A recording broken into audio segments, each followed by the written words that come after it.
लगा दिया। अरे क्या हो गया, ऐसे ब्रेक्स क्यों लगाए? ये कहते हुए जब मैंने अंशुल को देखा तो उसका मुंह खुला का खुला था। जब मैंने सड़क पर देखा तो सामने रोड के बीच में एक बहुत बड़ा पेड़ गिरा हुआ पड़ा था और रास्ता पूरी तरह से ब्लॉक हो चुका था। ओह माय गॉड, ये पेड़ तो बहुत बड़ा और घना है। इसको हटाना इम्पॉसिबल है और साला नेटवर्क भी नहीं आ रहा। किसी की हेल्प भी नहीं ले सकते। मैं ये देख के हैरान थी कि इतना मोटा पेड़ जिसको अगर क्रेन से भी उखाड़ा जाए तो उसके अंजर पंजर ढीले पड़ जाए, आखिर ये गिरा तो गिरा कैसे? बताओ अब क्या करें, आगे तो जा नहीं सकते। अंशुल प्लीज वापस आउट हाउस ही चलते हैं।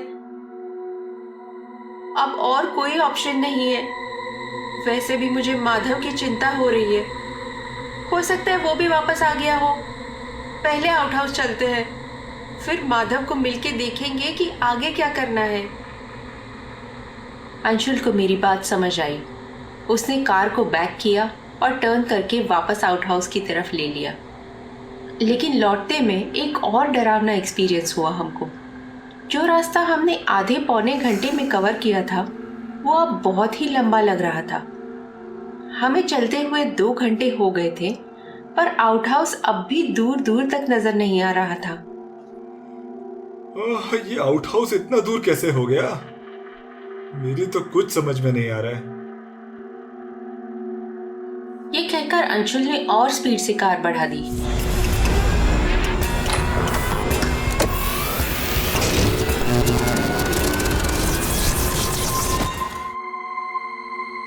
मेरा सर अब बुरी तरह से दर्द कर रहा था।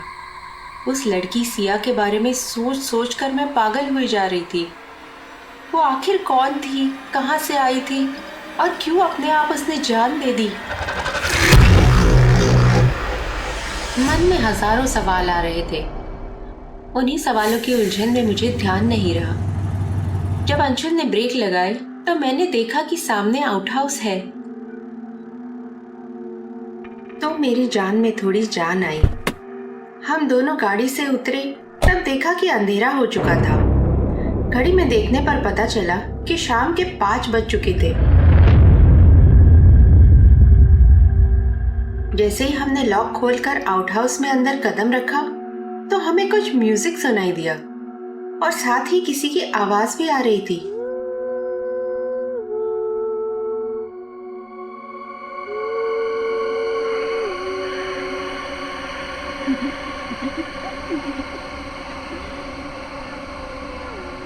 एक फीमेल वॉइस थी। इसको और म्यूजिक को सुनकर हम दोनों और ज्यादा चौंक गए थे। जब हम गए थे तब लॉक लगा कर गए थे और उसको भी हमने अभी खोला। तो ये अंदर कौन है जो इस टाइम नहीं था?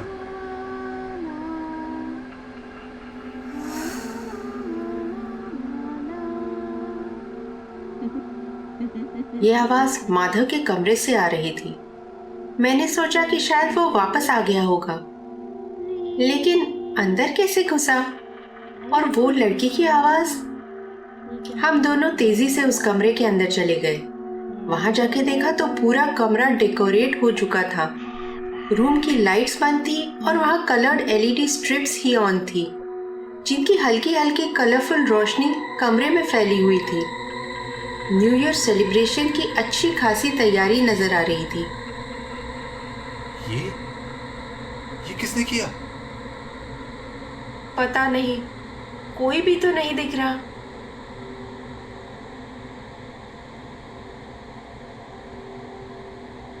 अचानक से हमारे पीछे से आवाज आई और हम दोनों ने एक साथ पलट कर देखा। वहां एक लड़की हमारी तरफ पीठ किए खड़ी थी।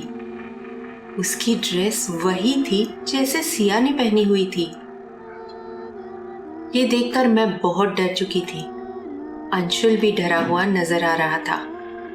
जब वो काफी देर तक पलटी नहीं तो अंशुल ने डरते हुए उसकी तरफ कदम बढ़ाए। कौन हो तुम? और यहाँ क्या कर रही हो? अंशुल, उसके पास मत जा। मैं उसे रोक रही थी, फिर भी वो आगे बढ़ता ही गया। कौन हो तुम? अंशुल ने कहते हुए जब उसके कंधे पर हाथ रखा तो उसकी गर्दन एकदम से हमारी तरफ घूम गई।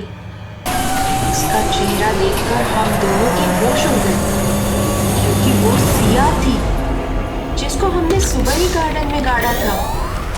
वो बिल्कुल सही सलामत हमारे सामने खड़ी थी। तुम मर गई थी ना? तुम। फिर वो मुस्कुराती हुई आगे बढ़ी और बोली, मैं तो बस बेहोश हुई थी। तुमने मुझे मरा समझ के दफना दिया। नहीं, ऐसा नहीं। तुम मर चुकी थी। तुम कब्र से कैसे बाहर आई? इतना सुनते ही उसकी खूबसूरती देखते ही देखते गायब हो गई। उसके चेहरे का रंग एकदम नीला सा पड़ गया और आंखें भी लाल रंग की हो गई। वो बहुत डरावनी नजर आने लगी। हम दोनों की चीख निकल गई। हम दोनों दरवाजे की तरफ भागे, लेकिन उस टाइम वो दरवाजा बहुत कोशिश करने के बाद भी खुल नहीं रहा था। कहाँ जा रहे हो तुम लोग तो पार्टी करने आए थे ना? बिना न्यू ईयर सेलिब्रेट करे चले जाओगे? प्लीज हमें जाने दो सिया। हमने तुम्हारा क्या बिगाड़ा है? तुम तो अपनी मर्जी से छत से कूदी थी ना। हमने तुमको जानबूझकर नहीं मारा।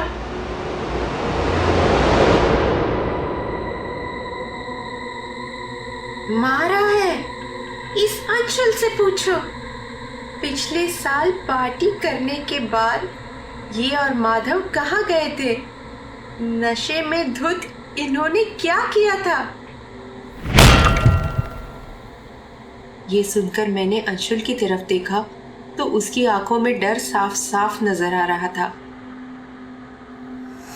अंशुल, क्या हुआ था लास्ट ईयर? बताओ।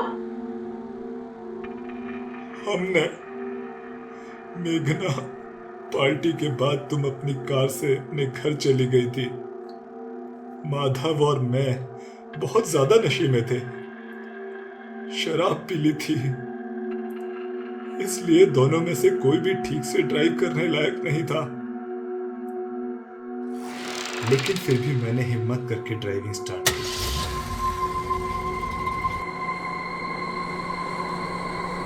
फिर जब देखा कि हाईवे खाली है तो हम स्पीड में गाड़ी चलाने लगे। मुझे ये भी समझ नहीं आ रहा था कि स्पीड कितनी थी। फिर अचानक से गाड़ी से कुछ जोर से टकराने की आवाज हुई। अबे क्या कर रहा है तू? किसी को उड़ा तो नहीं दिया? कुछ तो टकराया है जोर से। जल्दी से बाहर निकल कर देख। हम दोनों जैसे तैसे बाहर निकले तो देखा कि रोड के साइड में एक स्कूटी गिरी पड़ी है, लेकिन आसपास दूर दूर तक कोई नजर नहीं आ रहा था। हाँ भाई, ये क्या कर दिया तूने? इस पर जो बैठा था वो कहाँ गया? लगता है उड़ा दिया तूने उसको। अब जो भी था, इतनी जोर से टक्कर के बाद बचेगा तो वैसे भी नहीं। तू एक काम कर, इस स्कूटी को ठिकाने लगाने में मेरी मदद कर। कहाँ ले जाएगा वैसे? कहीं नहीं, जंगल की झाड़ियों में डाल दो, किसी को पता नहीं चलेगा। आजा, हाथ लगा।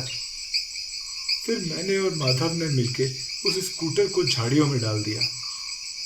वो घनी झाड़ियों में फंस के नजर भी नहीं आ रहा था।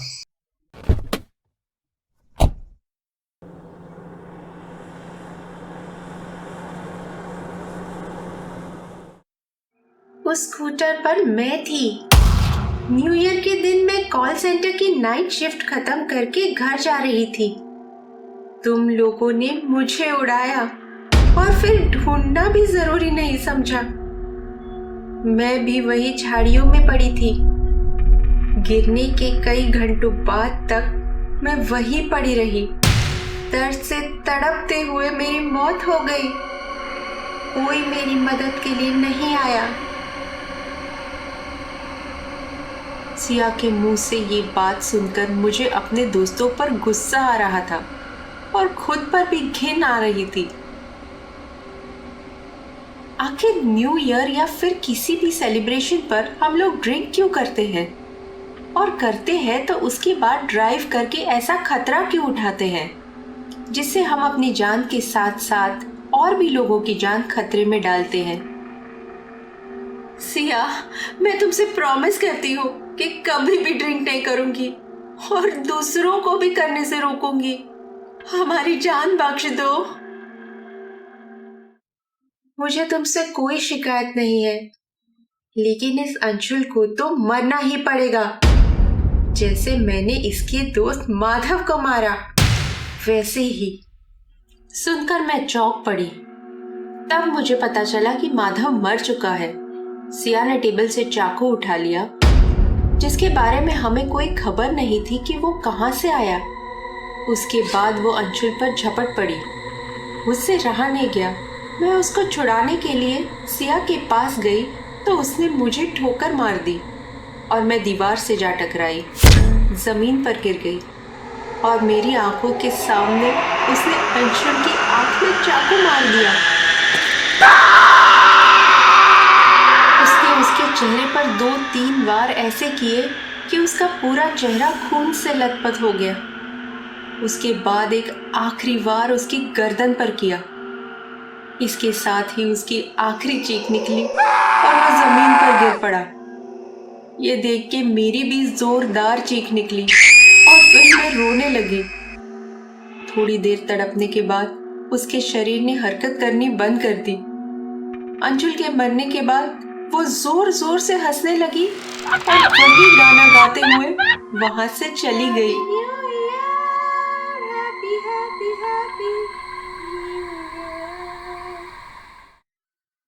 ओ माय गॉड, अच्छी कहानी लिख लेती है रे।